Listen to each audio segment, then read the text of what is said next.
Yes. Boom. Are they new headphones, Tracy? They are new headphones. Thanks. You should have told us about this. You should have done a post about it, really. Yeah. Look how much more pink they are than the other ones. Yes, they're nice. In fact, I think Tim should treat himself to a pair of those. I'm thinking I was looking at them very enviously. And yes, but match your shirt. They would. It's orange. Yeah. Well, it's almost pink, isn't it? Anyway, welcome everybody to this week's edition of the Digital Download, which is, Rob, the longest running weekly business talk show on LinkedIn Live. Thank you so much. And we're very lucky today to have a special guest, Giles O'Halloran, who is, we'll let him introduce himself in a moment. All you need to know is that he is the world authority on digital and social HR. We've done some work with him in the past, and we are in awe of his capabilities in this area. But before we bring Giles in, let's go round the horn and introduce ourselves. So, Alex. Good afternoon, good morning all. Alex Abbott, founder of Sapiro and, wait for it Tracy, exultant partner of DLA Ignite. Rob. Hi all, Rob Durant, founder of Flywheel Results, based just outside of Boston, Massachusetts. And I am a proud DLA Ignite partner. Tracy.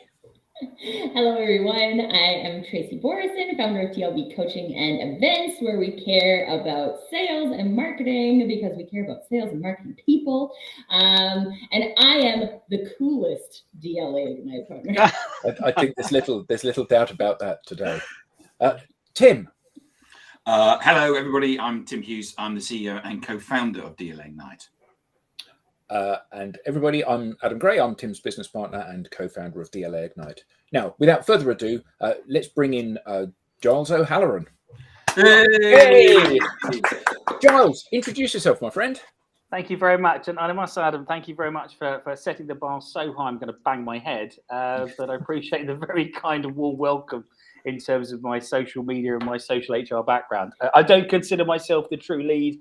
I do consider myself, as I said previously, I'm not an expert, I'm an enthusiast because things are changing so quickly.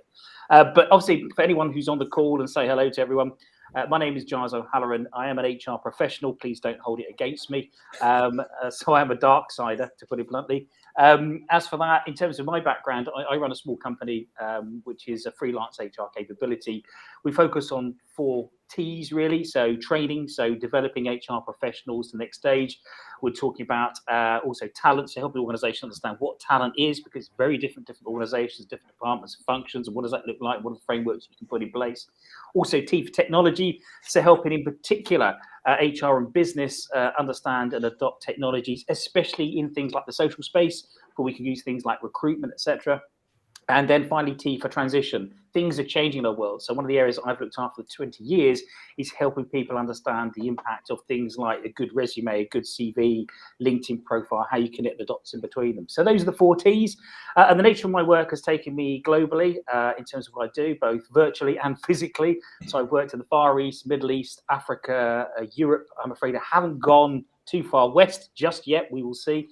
But other than that, the work I've delivered is mainly around HR development, future of HR, future HR practices, and business partnering is my speciality. So there you go. I can breathe. Indeed you can. So welcome, as always. And I'm sure that the audience have got lots of questions and insights that they'd like to get, and certainly we'll have loads of questions for you. So I'll kick it off, if I may. Obviously, digital has had an impact on everything that we do from a work perspective, and it's no doubt had an impact on hiring as well. Now people don't rely on 2 sheets of A4 paper to decide whether or not you're the right person to interview. They can look at your social profile or social profiles, and they can see not only how you present yourself, but they can look at your history They can see what others say about you. They can see how you behave and how you interact with people, whether what you say and do is appropriate or inappropriate. So it gives surely much deeper insights for hiring managers and people that are looking to headhunt talent into their organization. And I'm sure that that's a great plus side. But what's the downside to that? Because clearly it's not as straightforward as simply I make myself look good and then you give me a great job. Exactly that. I think there are some, as a whole, in terms of technology, HR and the recruiting world is evolving, very quickly in terms of ATS's applicant tracking system, HRMS, the human resources management systems, and there are multiple sort of layers and capabilities out there, which is all good. But as you rightly say, people who have a social media profile, how do they connect that dot to the ATS? Do ATS understand? Can you transition that information across? Are things like, for instance, certain language elements included? Because an ATS might then qualify an individual according to, say, SME, which could stand for subject matter expert, or it could be small medium enterprise, which case it has to be configured effectively. But on the back of that, as you rightly say, there are some big risks around potential discrimination and intrusion. So if individuals, how far do they go, recruiters, in terms of looking at your social profile? Is it appropriate? Are they making judgments that may be deemed as illegal in some countries, potentially discriminatory, because you're making a judgment purely on data rather than actually talking to the person and balancing it? So I think there are some massive risks about that, and that leads to potential profiling. Are you recruiting more of the same? Could you be discriminating? Are you really being diverse and inclusive in the way you look at things? So I think that could be really quite an interesting space to sort of progress in. And I think there are some massive opportunities in the technology side as much as risks. And again, we have to be careful of things like fraudulent stuff. People might embellish their CV or their details. How far does that go? Because that can be deemed as fraud if they actually get a job as a result of it. So there's so much. I think it's a really big minefield in that respect. But surely from the hirer's perspective rather than the hiree's perspective, it's easier to do due diligence on somebody's level of expertise and their history. I mean, I always thought, you said about lying on your CV, I always thought that was part of the game. It's a tapestry of lies. I tell you, the hiring manager, what I think you want to hear, and then you hire me. Isn't that how it used to work? Well, you lied about me being the world expert about social HR, so there you go. You prime example. Rolling well. So, case in point, my friend. But no, I think this is where there's a difference between polishing and embellishing. Polishing the content to make sure it's relevant, pertinent, that people catch it. I mean, I do say that that the time has really reduced over time. People's attention spans dropped, especially over the last 2 decades, more with technology, and also because things like Google, people expect that answer now. I want that response, and people only take 8 seconds maybe to look at a CV and what's on it and whether that actually is pertinent stuff. So people have therefore trained their mind and their way of working to pick out pertinent points to make it attractive. But how far that goes is another matter. Now, yes, you can dig into the data, but more often than not, more people are integrating their online with their CV, etc., to make sure there's that consistent message, which is correct because you've got to make a pervasive professional profile. The P's there. But I think the worry there in terms of digging a bit deeper, unless you've got some form of due diligence that you can do legally and that you're open about it as well, to say that, for instance, whenever I've done recruitment with organizations and we have used social media, I've advised them that as part of the recruitment process, advise people that we will be looking at your social media profiles and public profiles in order to understand more about the candidates that we are bringing in, so that you're open and transparent, because otherwise you could be deemed as, you could be discriminatory, or your practices, or you could be making decisions around people that are inappropriate in some cultures. Wow. Yes. I guess that makes perfect sense. And, I think that one of the things is, as we kind of move out of the old-fashioned way of, you do as I say rather than I do, into a more kind of, we hope, open and equal society in a way of doing things. We do need to be mindful of how we treat people in every interaction that we have with them. So yeah, I think that's really valuable. So now, from the candidate's perspective, because previously on this show we have occasionally touched on what people can do with their social profiles in order to make themselves more visible, in order to mobilize their network so they can get introductions into job opportunities, or even to perhaps become aware of job opportunities that are not yet in the public domain. So if Now, obviously, if I'm able to mobilize my network, Tim is in my network. He works at company X. I'd like a job at company X. I strike up a conversation with Tim and he makes an introduction for me. That's fine because I've gone through the relationship route, and that we understand how to mobilize, as you know. But if I'm trying to go through the recruitment consultant route, what sorts of things should I be mindful of in terms of how I present myself online? And what are the risks? Because one of the things that we see is that, generally speaking, people can have one kind of profile or the other. They have a profile which enables them to do what it is they're supposed to be doing. So if I'm in a sales role, the last thing I need to say on my profile is that I'm a salesman, because clearly that makes it very difficult for me to do my job. If, however, I'm looking to get a new job somewhere, if I don't have the word salesman on my profile, the hirer won't know that I'm a salesman, because you can't expect them to read and read between the lines. So how do I strike the balance that I'm still able to be productive in my role in sales, let's say, but also be attractive to recruitment consultants where they can introduce me into their clients? So I think you've layered 2 or 3 questions into that narrative. Hopefully. So what are they? Just for clarity in terms of, I mean, the first thing I think is, how do you make yourself attractive as a candidate to recruiters is the first one. Is that Yeah. So I think that goes back to the first thing is make sure that you, as you rightly say, you've got to be mindful of language, current themes, etc., that people are looking for.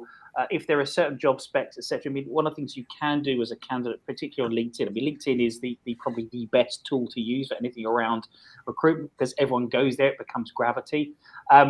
But things like, you can save jobs on your profile, which case you could look at, and that then gives you an indicator of the kind of things that might come through, gives you an algorithm behind the scenes that says, if you like this, you're going to like this.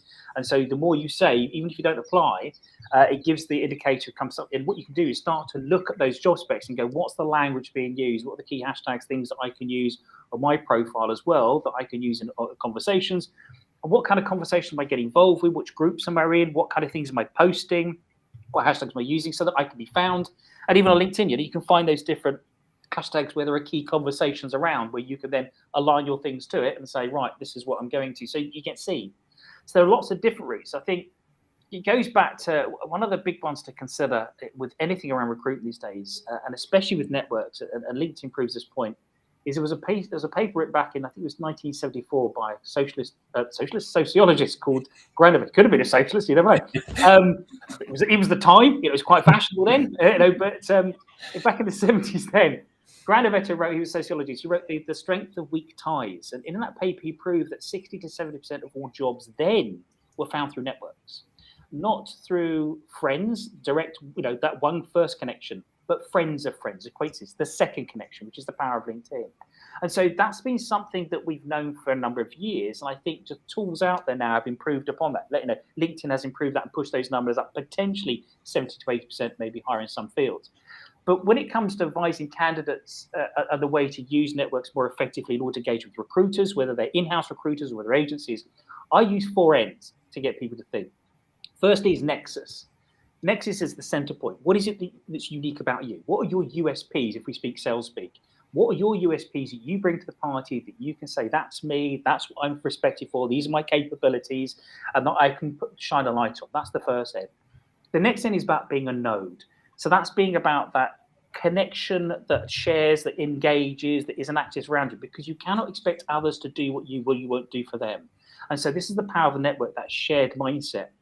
The next thing is about network. It's about leveraging both the nexus and the node elements across your network, making sure there's constant engagement, sharing, even just liking things that come up and think, actually, that's interesting, or sending someone a birthday, happy birthday, posting stuff, congratulations on your role. You're keeping that alive. But those 3 N's are then underpinned by another N, which is netiquette.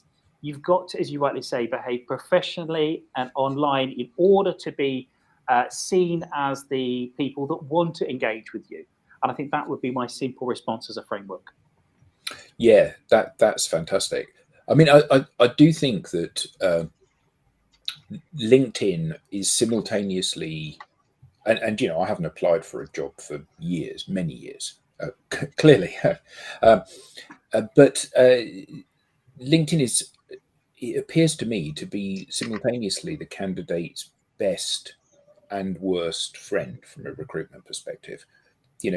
Pretty much every job that's in the public domain is going to be listed somewhere on LinkedIn. Somebody is going to be hiring and posting about that. There will be job postings on the job boards and job adverts on there. And the LinkedIn recruiter tool will showcase to me those things that seem to dovetail with my skills or the skills that I say I have. So I get that, and from my perspective as somebody that's been laid off, and we've had a number of kind of sessions over the last 18 months where we've spoken about how can we help you, the audience, if you've been laid off and you're finding it difficult to get interviews and whatever. So as a candidate that's been laid off, I'm looking to touch as many job opportunities as I possibly can and see which one seems to find me attractive in order that I can walk towards that. But I can apply with a single click. And the problem with that is that I can load up 50 different jobs and go click, click, click, click, click, click, click, click. And if I can do it, you can do it.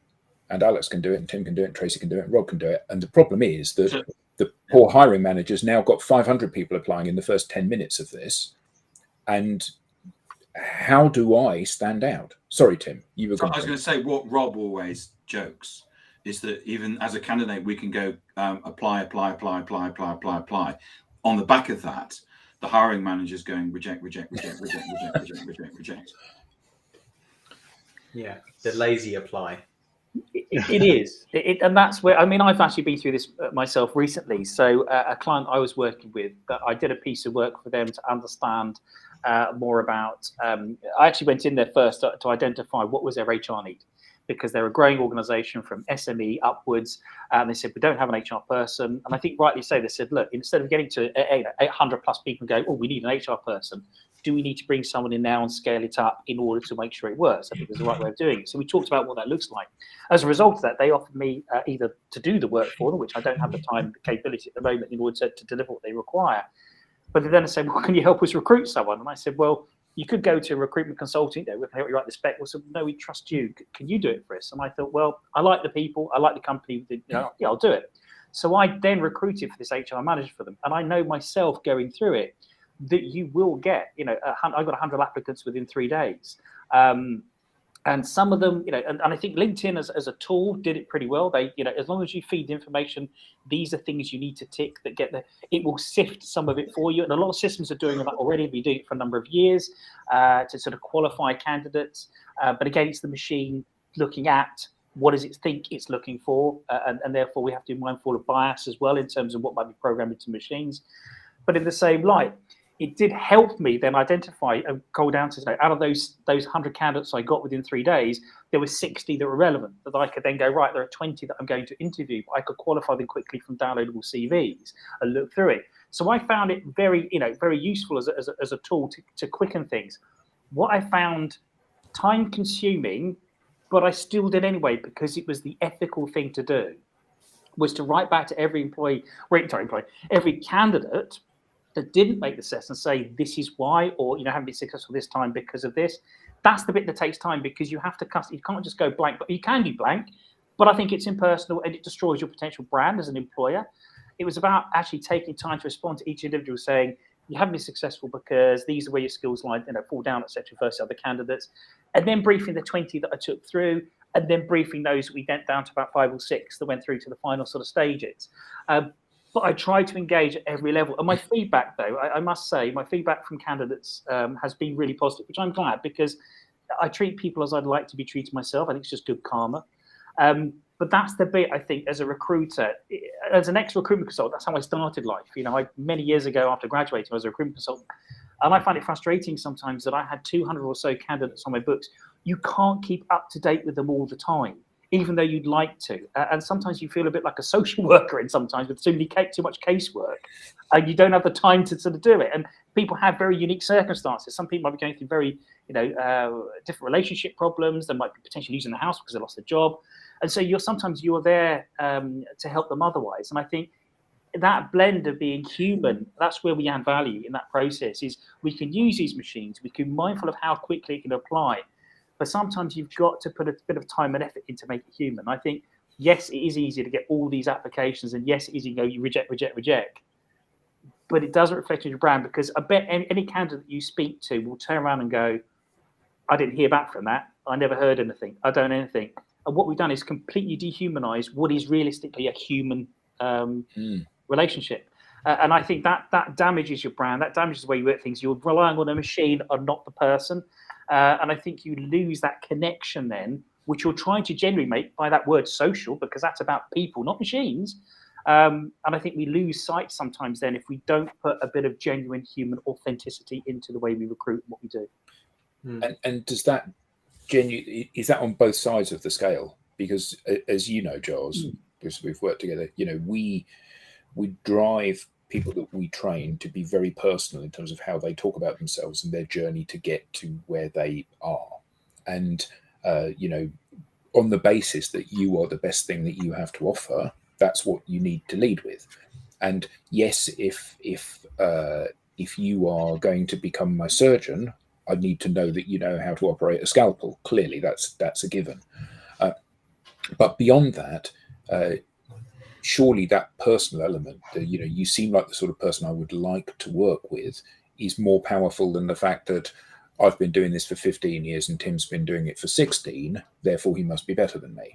Because lots of those things that we see time and again in people's profiles actually don't prove success or competency. They only prove that people have filled in a template, basically. And I think you're right to highlight that. It goes down to this magic word, trust. And that's the bit that really comes to the fore here. I can't remember that. He was the previous editor of Wired. He's written a number of books. He's written Free, Maker. I can't remember the name. I've got to that age now. I'll go to the toilet and forgot what I've gone there for. But sorry? What age? What are you talking about? You'll get there.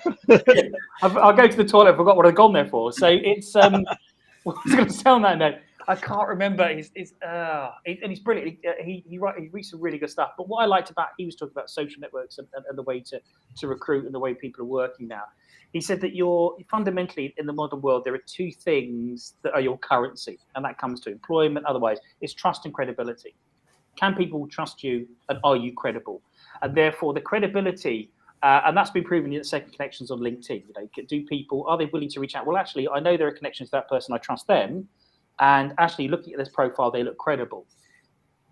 But do we trust in that individual what they are? And that's what we need to look at, going a bit deeper, understanding some of the mistakes around trust. So Maester and Green wrote a book a number of years ago called The Trusted Advisor. One of the things they highlighted was the exact point there is about people connect and trust people based on their experiences and the way they do things. And the simple way I describe trust, it's taken from someone else, it's completely robbed. But I think it's true, and that is that trust is the willingness to be vulnerable to someone. That's what it comes down to. And we'll all be willing to be vulnerable to a certain extent, depending on our experiences and what we've got. And when it comes to one of the 5 mistakes that Maester and Green highlighted, it was trusting in the technical. And that is, it was a really interesting piece of research, I believe, that was done with pediatricians. And a number of families were asked, which pediatrician would you go to? There's a set of pediatricians, and you had the least experience and the most experience with all qualifications, certifications, etc. behind them. But what they found was that the families did not choose purely based on the qualifications. They chose on which one connected with their child. And that's important. That's human. That's very much, it goes back to what we're talking about. It's about storytelling. We have something in our brain that that goes back to very much in terms of our evolution about stories and narratives and what have you. We connect with a story. It helps us do so. And no disrespect to anyone on this call in terms of your background, your thoughts on faith and belief, but every faith system in this world is based on a story. And therefore we connect with that, and that gives us a sense of belief. And it's that story, that connection, that trust that I think we can't afford to lose with technology. And that's why I'm a strong believer that the future work and where we're going is not simply binary. It's not just simply human or machine. It is a combination of the two. It's about blending technology and talent. You shouldn't lose or dilute the difference and opportunity with both. Okay, I have a question I'd like to ask based on this trust thing. So we have trust, and we have social media, and we have HR policies. And when I think about, I was having a conversation with someone yesterday about like, how can we show up on social media? Because as soon as we get hired by a company, I'm going to be handcuffed in terms of my social media policy because I'm not going to be able to do anything. And so when I look at this from a trust perspective, like, how does this play throughout the process, right? If I'm a candidate, I want to have, and I'm an expert of some sort. I like to show that on my social media profile. I like to have my own personal brand. I also have friends who haven't been hired because they refuse to not maintain their own personal brand once they've been hired by a company. And the company's policy is that you can't do your own thing on social media. So those types of policies versus how we're using social media to like look for candidates. How do all of these things need to come together to actually create trust between a company and a candidate? So I think there's a lot in there, but definitely I think is a valid question in terms of, what do you think? Because why recruit someone if you've seen they're so good at what they do and then bring them in the door or muffle them? It just loses the value of that conversation. And so so going back to some of the social media legal training that I've done with organizations where, getting people to understand how you use social media effectively from a business perspective, but avoid the legal risk, because there is potential legal risk with reputational damage. You can spend 100 years creating a company and have it destroyed within 10 minutes of what goes out on a hashtag. So, when we look at that, one of the things I look at organizations think about is there's 3 layers that you need to consider when you are doing things. It's legal, is it ethical, and is it reasonable? If we look at legal, you've got to follow the law full stop in what is right, because to prevent certain, people speaking, saying stuff, you can't do that unless it's a police state. We know that.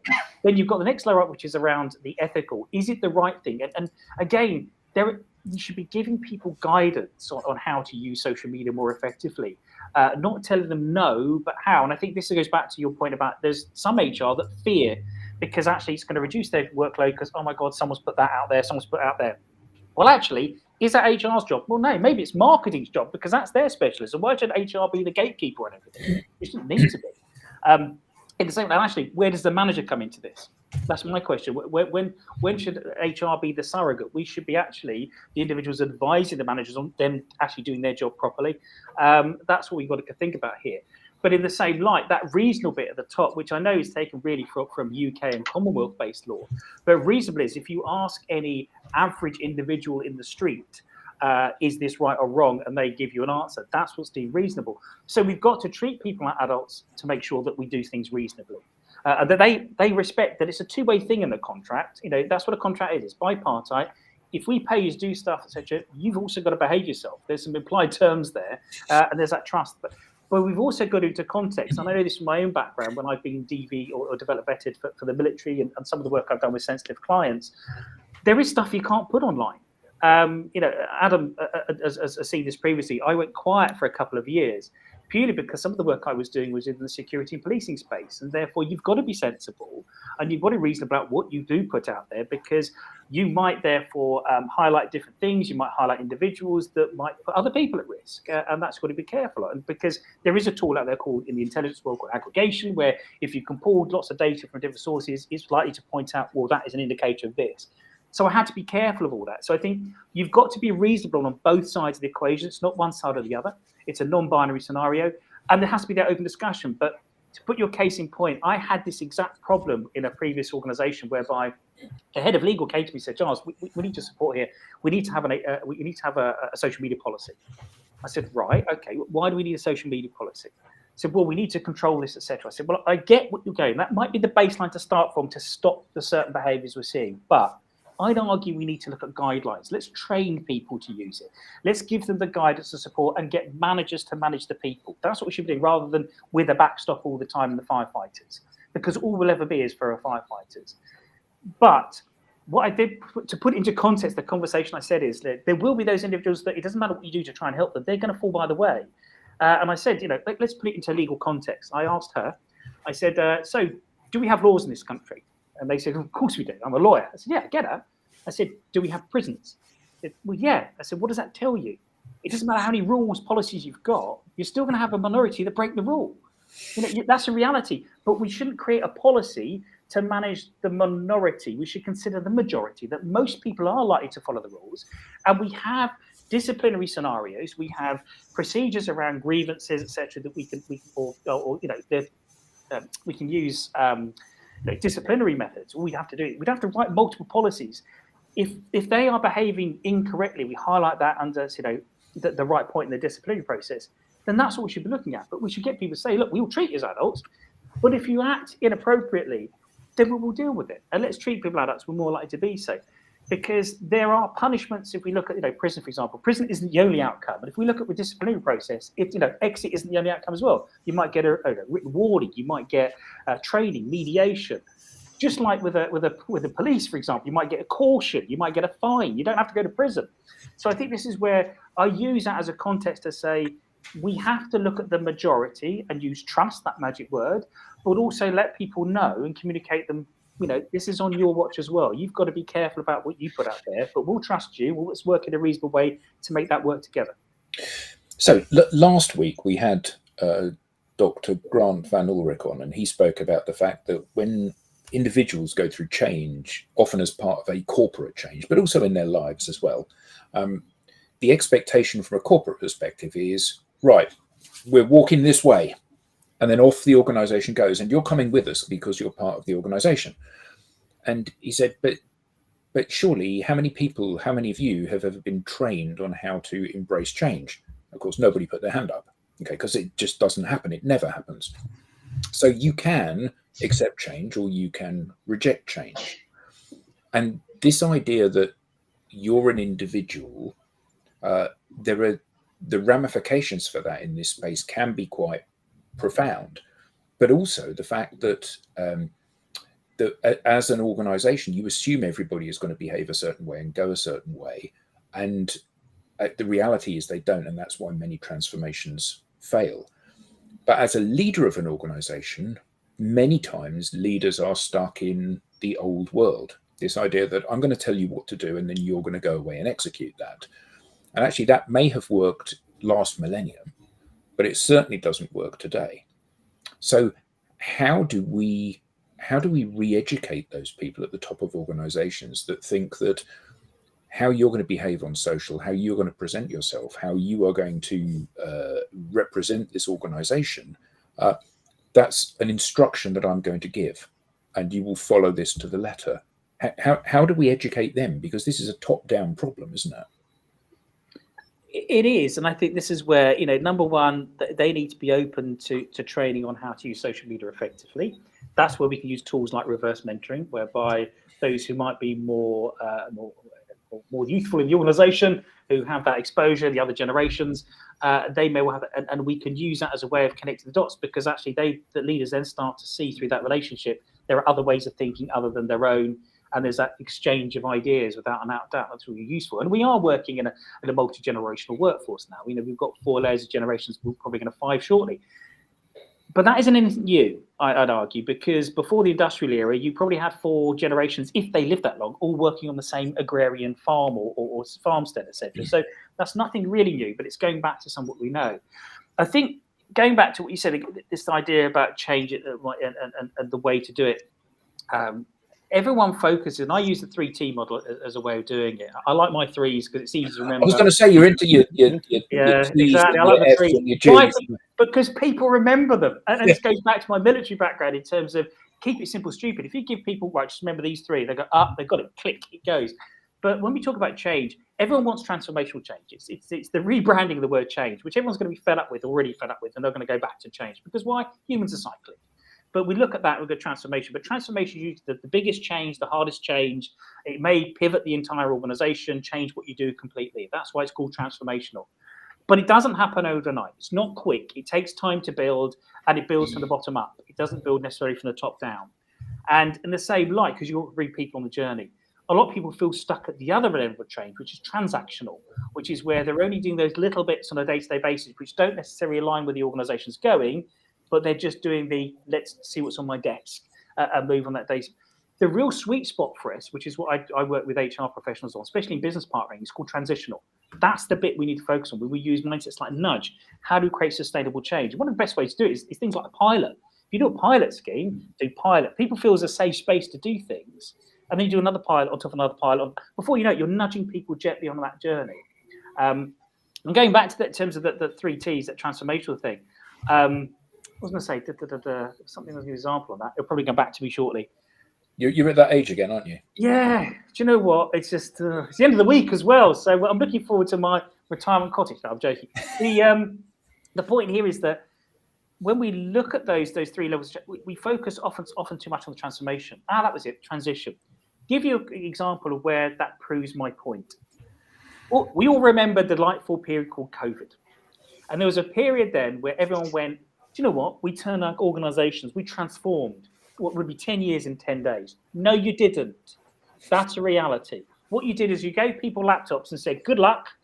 And they went home, and it actually took 10 months for people to adjust to. How do I use Teams? How do I connect with people? What system do I have access to? How do we have a conversation? How can we work virtually? It took 10 months to adjust those capabilities so people feel confident, capable of what they're doing.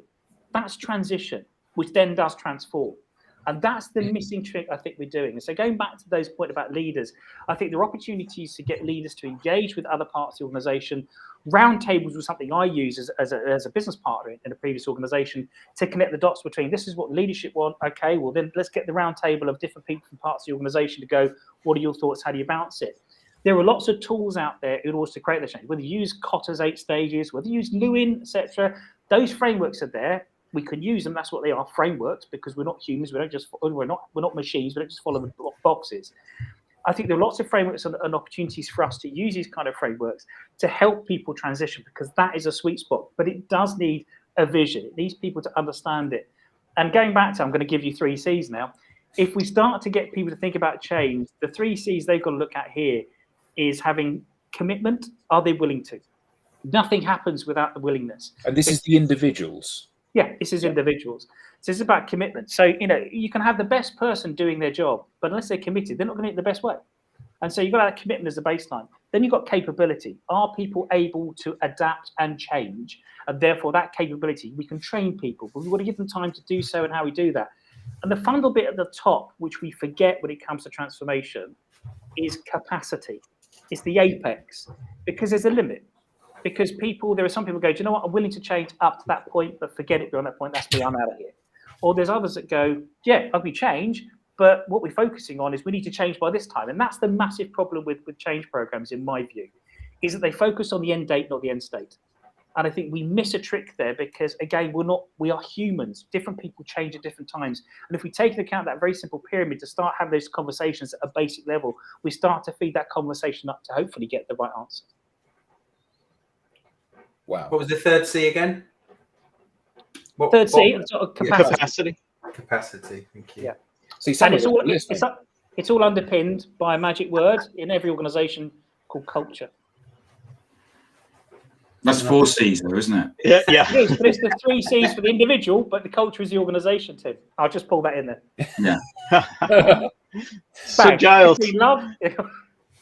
I wanted to pick up on one of your first set of 3s, the 3 P's that you talked about: pervasive professional profile. I've done quite a bit of recruiting myself for salespeople for tech companies, and honestly, in my experience, pervasive professional profiles, there's a real low bar out there in terms of what you're up against in the terms of the competition. But I wanted to get your take on what you think of as pervasive, first and foremost. Should my Facebook account look like my Twitter account, look like my Facebook, look like my LinkedIn account and Instagram? Or am I allowed to be, for lack of a better term, different people on different platforms? So I think that's a very good question. And there isn't a binary answer to this. And it will come down to the nature of the organization. But say, for instance, if you work in a US perspective, if you work for the US DoD or other particular which may be related to Homeland Security, they will take into account what your opinions, your thoughts and ideas are, because there's a potential risk. without a doubt, which we've seen in recent cases in the US with individuals being taken to court for different things.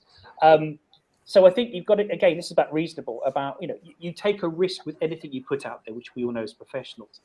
Personally, and this is my personal belief, is that different platforms can be used for different ways and for different reasons. And you can be different personalities on those. I might use one platform for one thing. So Facebook, for example, is used for my friends and my family. That's it. But because that's what I see it as. Yes, there is a professional element to it, and I'm mindful of how I communicate for that very same reason. But that's what I use for that. Whereas LinkedIn is very much my professional. I don't put anything about personal because that's just the way I operate. That's the way I, to some extent, not really, I balance rather than simply blend. A lot of people will blend their message out there. So I think if people want to be pervasive, it is, but it's having a consistent message that you want a professional to pick up on. And that's the bit to remember, because if you want another professional to pick up and say that consistent, okay, we see them on these different platforms acting this different way, we can do that. And the classic example is, you might have a Facebook profile on one thing which is about you, and you've got privacy options. Without that, you can close down privacy options. A nice way to control what people see and how they can access. But in the same light, having that basic profile, if you're consistent in your behavior, the way you do things across Twitter, LinkedIn, etc., that's great. But also, it's not stopping you having multiple Twitter profiles. You might have one that is personal, which is I can be X and I can be an anonymous character, or I can be this individual professionally. So I don't think there's one single answer to that. I think you've got to be mindful of what is the environment you're operating in, who are the kind of clients or people you're working with. You've got to consider the different platforms and the way you want to come across, which is a personal choice. There's the magic two words there, a human agency. You make a choice. There isn't necessarily an answer. You've got to consider your own perspectives. But you've also then considered what is your brand out there if it is taken. Because once you've released it into the social space, you have no control over it.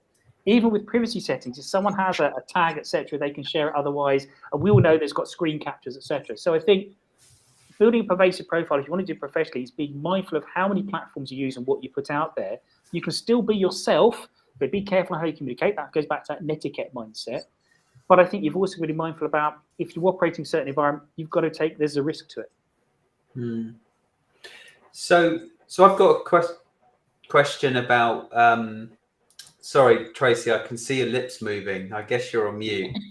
I was totally on mute, but you go first, Alex. Well, I'm changing the subject slightly, so I don't know if your point is related to what Giles was just talking about. If it is, go. I was just gonna say, from the personal perspective, I'm a fan of looking at your profile as if it's a mirror of you. And so my Facebook profile is more for my personal friends, and I do mom stuff and things on there, but I'm still proud of what I see on there. If an employer looked at it, what they would see is that I'm a mom, and if you don't like that, then I'm probably not gonna like working for you. Anyways, my LinkedIn profile looks a little bit different. Well, I'm very active on my LinkedIn profile. I talk about more business types of things. My Instagram profile, I'm not a huge fan of Instagram, so it's just it exists so that people can tag me on podcasts and stuff that I am on.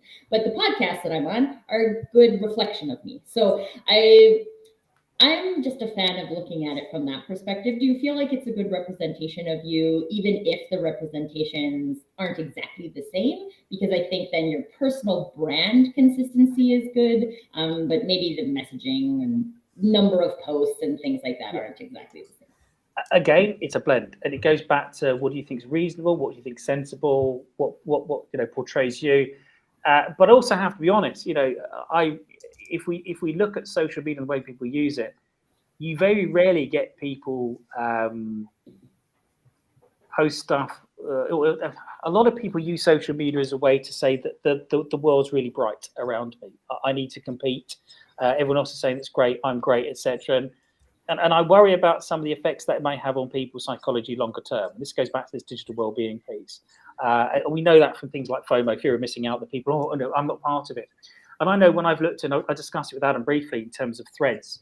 If you're an Instagram user, I looked in with, I'll have a look at threads, but it said you have to have an Instagram account. Well, I don't have an Instagram account. I don't use it. I don't have the time, put it bluntly. Even though I think it's an interesting tool, it has some great uses, I don't have the time.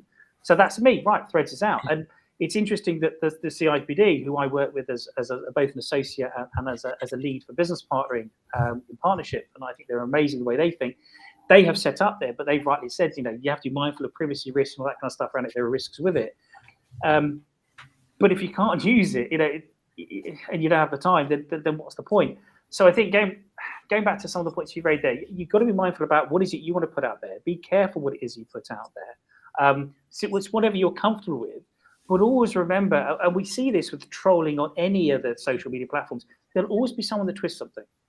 And I think you've got to be very careful of that, is that you might say something and, well, you said this. No, I didn't. It's just you've taken it like that. And that's where it becomes problematic. And I think also that the point you make about when you're putting stuff out there about what you want to portray, because we do sometimes want to put a positive image out there about what we're doing, how we're doing, so especially in the sales environment, when it was like me as a freelancer, you want to say, this is the good work I thoroughly enjoy and that I'm doing. You've also got to remember that are people polishing it? And that goes back to, let's go full circle now here, that goes back to trust. So can you trust everything that people put out there?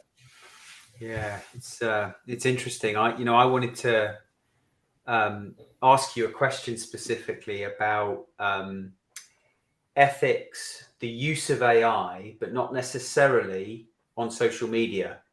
Although we could maybe talk about that as well. But where employees are starting to use AI, not just to help them do their job better, but do their work for them. And do you see this as a problem? Have we gone beyond that now, or do you see this as a problem where people could be hired to do a job and it's not actually them and their skills doing the job, it's the AI doing it for them? Is that a problem even? Maybe, but again, that depends on the bigger point about performance. How do you measure performance? And if someone is working smart but not hard, and they can use their brain for other things, because if they've automated some of their processes and work that's taken the meaningful side out, good luck to them. If they can use their brain to be more creative, innovative, share with other people, build a better brand for the organization, which all the stuff they couldn't do, then isn't that a positive? So I think that there's that side of it to consider. Without a doubt, there are people, that might use tools to do that, not do their work, and then sit back and do nothing. But with all due respect, they're the ones that companies worried about when they said, they're going to spend all their time on Facebook, or they're going to get you and spend 2 hours on a cigarette break. It's those same behaviors. So it's the behaviors we need to look for there. But I have no issue. So, AI, there's this big fear that, it's going to take on everyone's jobs, etc., and take over this, that, and the other. And yes, that can be one extreme. But there are other things in between there. There's no one single future. There are multiple different ones. And I'm a strong believer that AI a machine should complement what we do. I mean, if you look at some of Digital Human by Dave Copland, who used to be the Chief Innovation Officer for Microsoft, brilliant book that looks at exactly that. The idea being we should actually work with machines going forward, because that's where the benefits are. So there'll be AI that can help us, and we can help the AI, and it can work in tandem to make things better and actually create better work and working lives as a result. So I think there's an opportunity. And that means AI doesn't have to be this binary situation, whether it's with AI or it is without. My thing here is I'm a strong believer in not just AI, it should be IA. And that goes back to using AI. IA is intelligence augmented. That's what we should be doing. It's not just the AI, it's intelligence augmented. How are we using technology and machines to create better work, to do better work, to be more innovative, to create communities of practice, to create better ways of communicating globally. And this is why some of the future HR skills I think about, like virtual workforce management, creating communities that learn from one another inherently and adaptively through these technologies. So I think there's more value to be had with AI currently in that narrow AI status than there is as a fear. But again, we can't blame the technology. It's people who use the technology and how they use it. Just like with social media and trolling and inappropriate behavior, and just like with the AI, how they'll use it. You can't blame the technology for human agency. People make a choice. Do you know? I've heard someone's actually using this thing called a spreadsheet. They should be using a calculator and adding it up on an abacus. How about one of those? Why are people allowed to use Excel spreadsheets? Yeah. So at the very beginning, you said about how the tools that we use to identify people that should come in for interviews, sometimes those can have prejudices or are built in the image of the people that have created them. So really interesting question here from Donald. how do you bring that balance? How do you make sure that someone who is different from you, different gender, different ethnicity, different religious background, how do you keep that balance in place? Because there may be cultural or linguistic differences between them and you, which may fall foul of some of your initial selection processes. And I mean, I think one of the things that all of us would acknowledge very openly is that when you have more balance in a group of people, it's more effective, because otherwise you end up in an echo chamber where everyone's just nodding and agreeing with and you never move forward like that. So how do you do that? How do you do that when you're recruiting? How do you keep that appropriate balance? And I don't think, if I had the answer, I would be an absolute billionaire. There'd be no doubt about it. And that's the problem, I think, is that going back to Donald's very, very good question. For a start, you're asking an almost middle-aged white male, which is a great opportunity there, to tick that box. But I think what we have to think about here is that the word that I think that Donald used really well is nuance. How you use it and to what extent. And I think it's taking into account all those different things that matter. And it's like saying, it's like using the word African, for example. African is not one single thing. You've got Sub-Saharan, you've got West Africa, East Africa, different cultures, tribal mindsets.